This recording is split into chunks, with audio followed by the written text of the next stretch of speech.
The story opens in the Arctic. Julia and Oscar are in the water, installing a sonar device while running an experiment. Out of nowhere, Oscar gets an emergency. There's a storm incoming. They're warned to evacuate immediately and get out as fast as. At the same time, we cut to a Russian. It's picking up a high-intensity signal coming from a distance. Then, something unusual. The ocean level starts rising slowly. The crew notices it, and panic sets in. Meanwhile, Julia's scanner starts giving inaccurate readings, and around their camp. Seeing this, Oscar immediately tells Julia they need to. Right now, there's no time left, but Julia hesitates.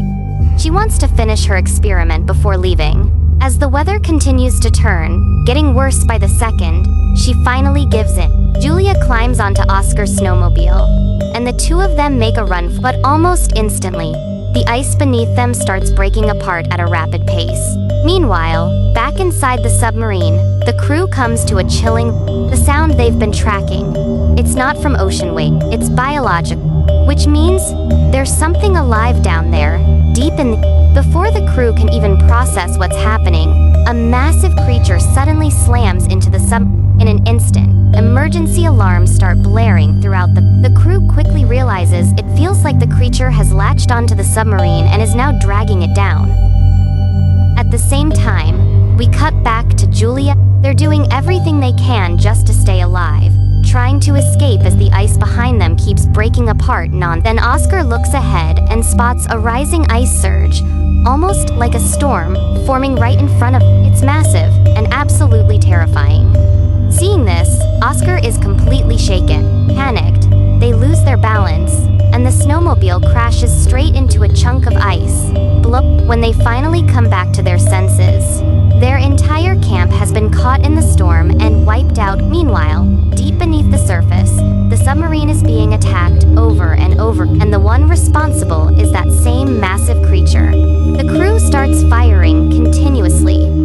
For a split second, under the lights, parts of its massive tentacles come in, but before they can figure out anything more, the creature attacks again, this time completely destroying the. Just before the submarine goes down, the captain gives one final order. He instructs the crew to send out an emergency signal so that their navy can detect it and move in quickly for a rescue operation. The next day, the Russian Marine headquarters pick through it. They confirm that the submarine has gone missing. The news leaves the officer completely stunned because that submarine was carrying highly advanced, powerful weapons.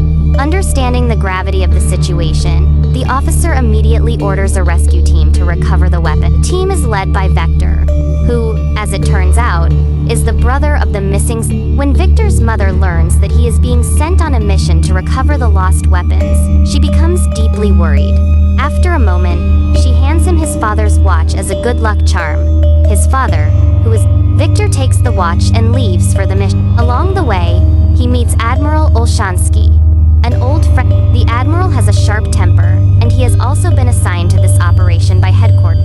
Later, as Victor steps aboard the submarine, some of the crew members ask him what happened that he was called back before his. Hearing that, Victor chooses not to say much. We then cut back to Julia and Oscar. They're drifting through the ice storm, moving without direction, as their hope slowly starts to slip away. They have no food, no place to take shelter, and to make things worse, their satellite phone still isn't getting. Even then, Julia refuses to stop. She keeps pushing forward, searching for a signal, until she reaches the edge of a deep.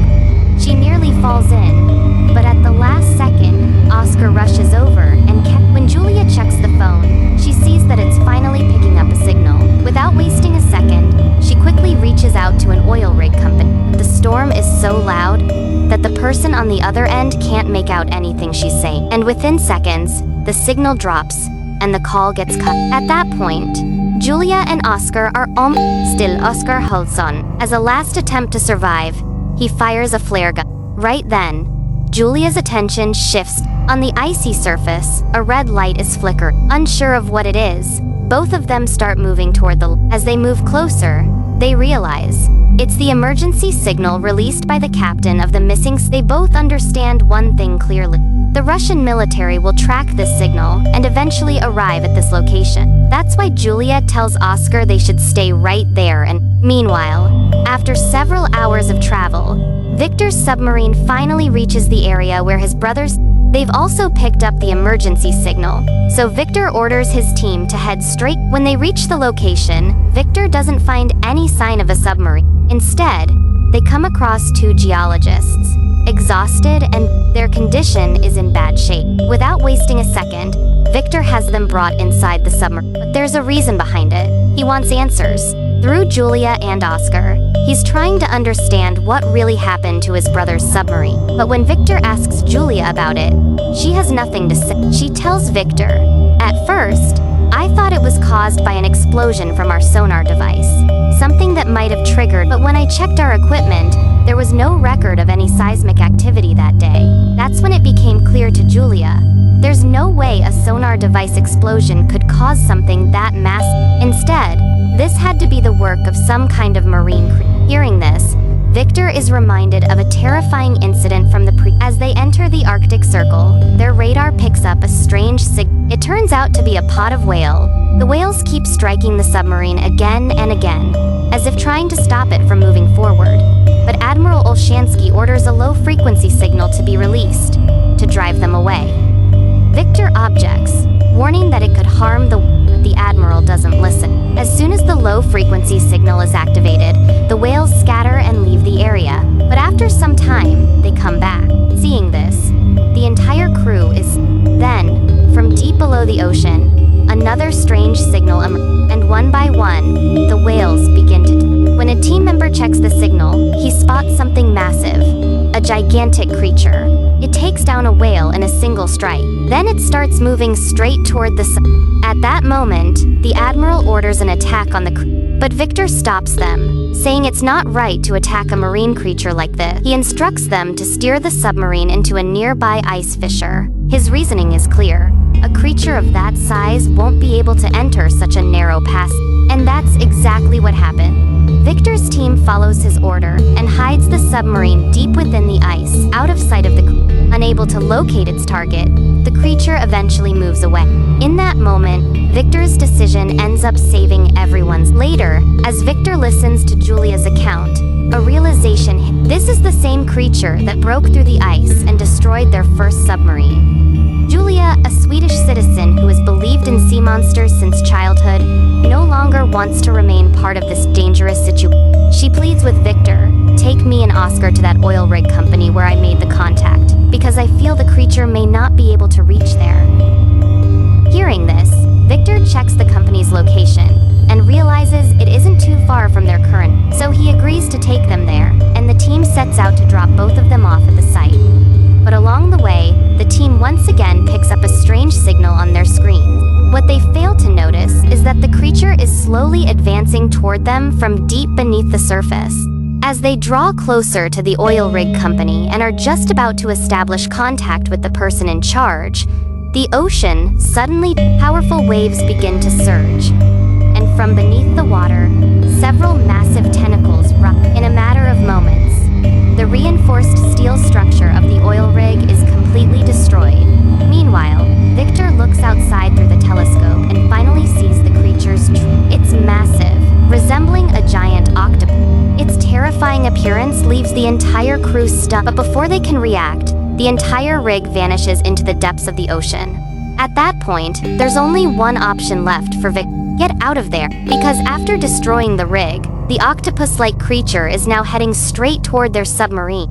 Seeing this, the Admiral loses his temper and takes command into his own. He orders the team to fire 2 torpedoes, but it has no effect. The octopus-like creature is still alive. In fact, the attack only makes it starts charging toward their submarine at high speed. Seeing this, the Admiral panics and hands control back to. The moment he's back in command, Victor orders the submarine to change course. They manage to avoid the direct attack, but one of the creature's tentacles still slams into the submarine. The impact damages several parts of the vessel, and it begins sinking deeper into the ocean. Then we see the octopus-like creature strike again, launching a second attack on the sub. This time, a fire breaks out in the torpedo room, trapping around 7 crew members in. The creature hits again, trying to force the submarine even deeper, closing in on them from all sides. Seeing this, Victor orders everyone into silent mode. Because marine life is often drawn to sound, he tells the crew to stay completely quiet. He even orders them to stop putting out the fire. As a result, carbon monoxide begins to build up inside the torpedo. But in the end, Victor's plan worked. When the Kraken can no longer detect any sound, it eventually moves. Once it's gone, the injured crew members trapped inside the torpedo room are brought out and treated. During this, Oscar and Julia step in to help Victor and earn the crew's. Later, Julia begins to explain that she says, according to legend, the Kraken spends years in deep sleep.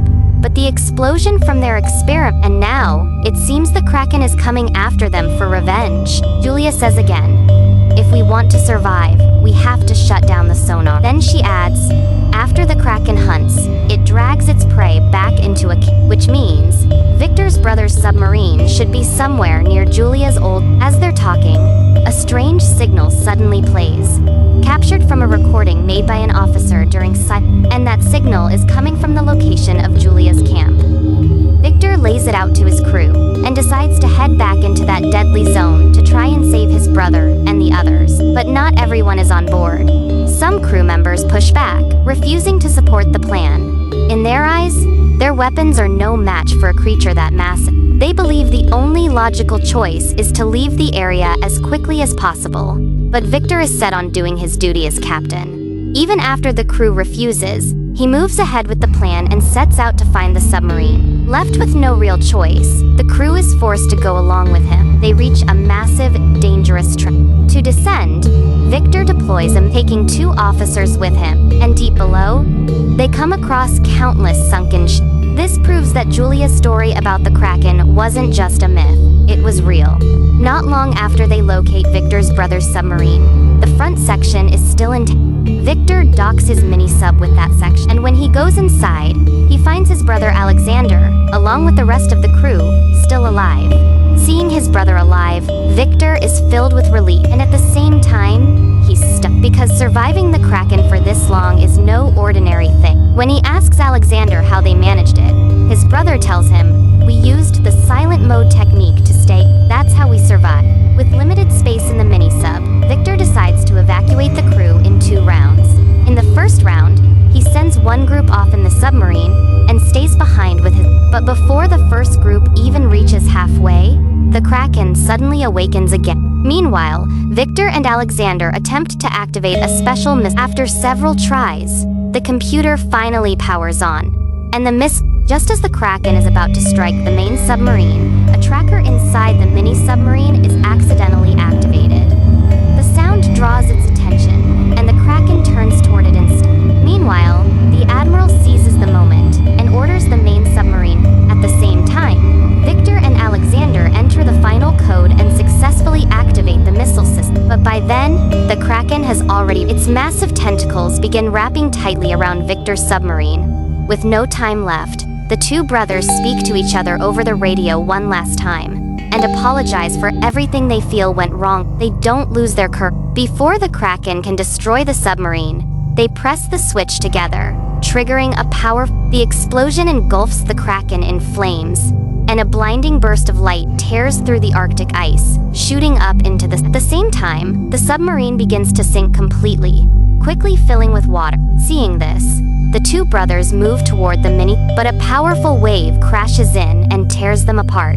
Victor grabs Alexander's hand and pulls with everything he has, trying to save him. With immense effort, he manages to bring him into the mini-submarine. But there's a problem.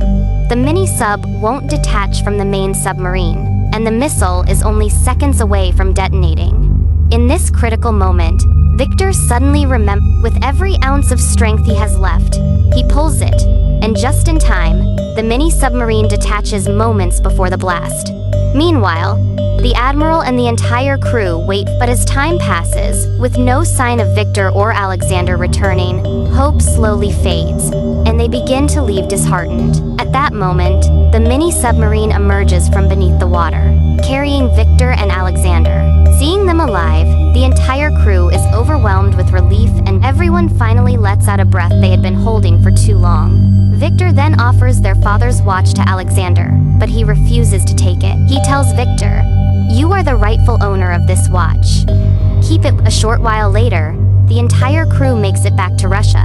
The two brothers finally return to their family, safe after everything they've been through. And just like that, the terrifying, near impossible mission comes to an end, successfully completed.